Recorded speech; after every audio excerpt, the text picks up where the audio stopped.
Guantanamo Bay, Cuba. The fate of the U.S. detention facility and its 55 detainees now hinges on the soon-to-be Trump administration.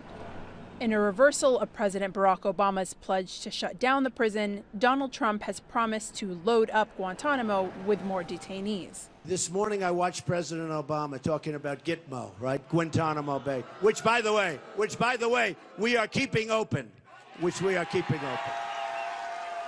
And we're going to load it up with some bad dudes, believe me, we're going to load it up. The president-elect also tweeted in January that there should be no further releases from Guantanamo, saying the detainees are, quote, extremely dangerous people and should not be allowed back onto the battlefield.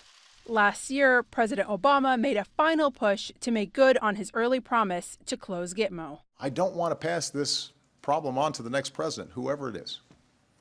And if, as a nation, we don't deal with this now, when will we deal with it? Are we going to let this linger on for another 15 years, another 20 years, another 30 years?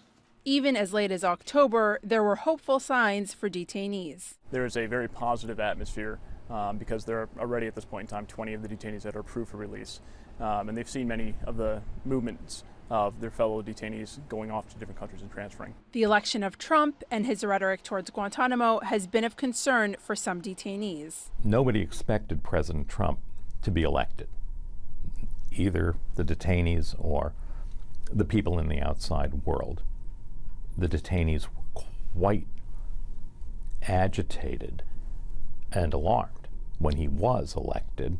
Two of my clients have told me that a lot of detainees asked for tranquilizers so that they could sleep over the night.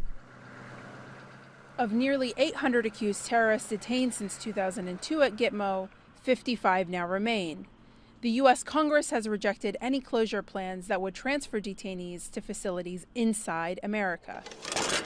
Of the remaining detainees, 26 are being held without charge, but have been deemed by the U.S. as too dangerous to release.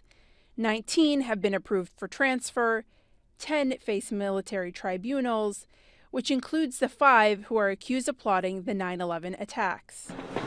But the additional room is still here if the U.S. under Trump decides to up the numbers once more.